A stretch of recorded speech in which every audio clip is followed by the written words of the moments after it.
Beyond the Mic with Sean Dillon.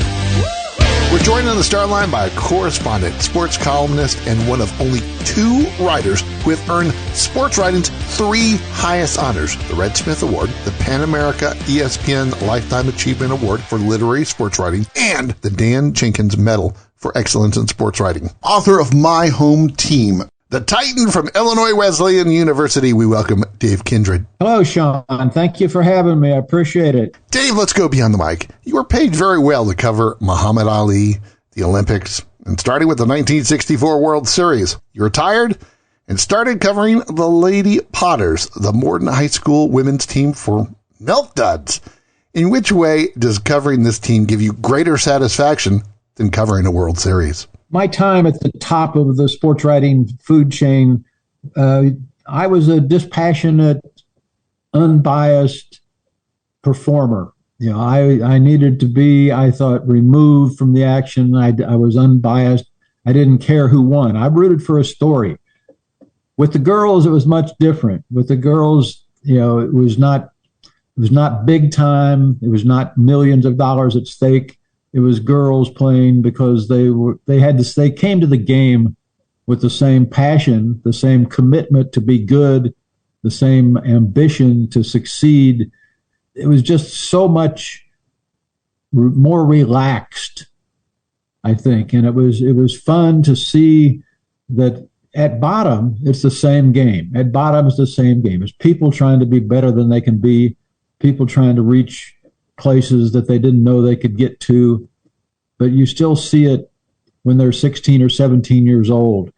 You know, I never saw Michael Jordan when he was 16 years old, but I saw some great high school girls basketball players who were 16 years old who came to the game with the same commitment. So it was always fun, and I could be a fan. You know, I no longer was working for a publication or a radio station that demanded that you be unbiased.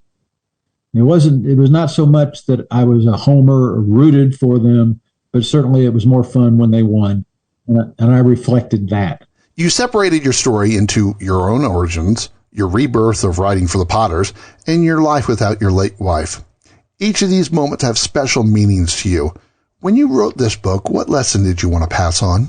That life goes on. Life goes on. That in moments of darkness, there can be light. In moments of darkness, for me, you know, I was these years in the book cover my age from 69 to 82. 69 to 82, a lot of things happen in life. I had a grandson who died. My wife had a catastrophic stroke, and she was in a nursing home for 5.5 years before she died. You know, in those years, the girls' basketball team sustained me. There were people there. I sat with grandmothers in what we called grandmother row. I knew the grandfathers. I knew parents. I knew a father who picked up his injured daughter and carried her to the locker room. I saw things in girls' high school basketball that I had never seen in professional sports. And it was much more human.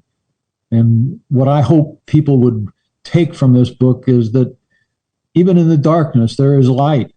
You know, people will bring light. And that's what these girls did for me. You wrote back in 1995 about the Colorado Silver Bullets, a women's pro baseball team who played against men. Is there a reason why stories about women athletes are better? I don't know that it's much better, but I think it's different. It's just different. It's people being willing and brave enough to challenge assumptions and challenge the idea that it can't be done. I can remember when I was in high school, the idea that there would be girls playing varsity basketball was foreign. That didn't happen. My wife would have been a good basketball player, but she never had a chance. So I think it was just the broadening of the spectrum of sports to include everybody. I mean, women are 52% of the population. Why should they be excluded? You know, certainly when we see them play, when we appreciate the game for what it is, you know, it's not played above the rim. I'm talking about basketball here. Not played above the rim. You know, it's on the floor. And it's a different kind of game. You have to accept it as that.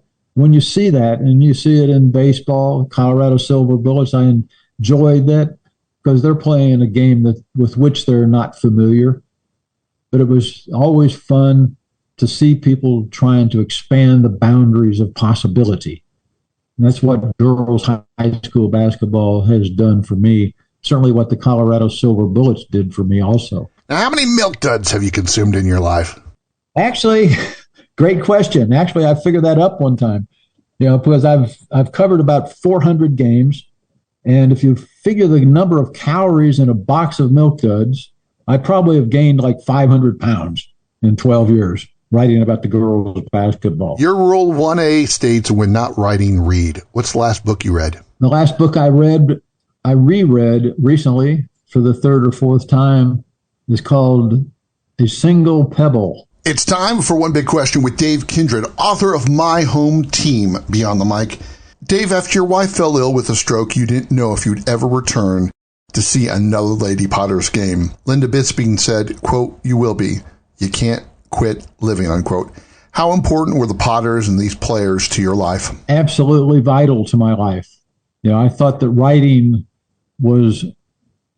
kept me alive. It's what I've done since I was 15 years old. It was necessary to be that person always. There was no reason to quit being that person. I had to be reminded of it by Linda, as you quote her. She's one of the mothers of one of the players. And she had it exactly right, and she knew the exactly right thing to say at the time. And I can't really imagine my life without the 12 years of writing about the girls' basketball team, because it was always fun. It was always something that I could do, something that I enjoyed. It was something I was meant to do. And as I've said, my life, when you get to be in the upper 70s, you don't know what's going to come next, but you don't want to quit. You don't want to quit being who you were.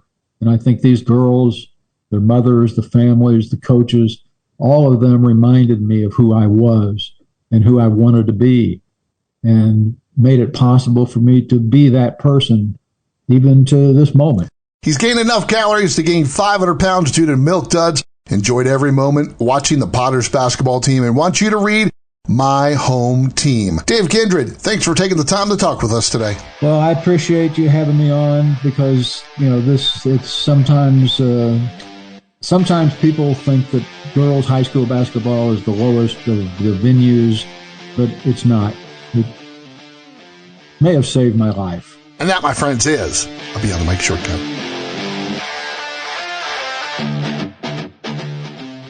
If you're enjoying these conversations, please check out another Beyond the Mic episode to find more actors, artists, and people you need to know. We'd also appreciate a like and subscribe on the Good Pods app.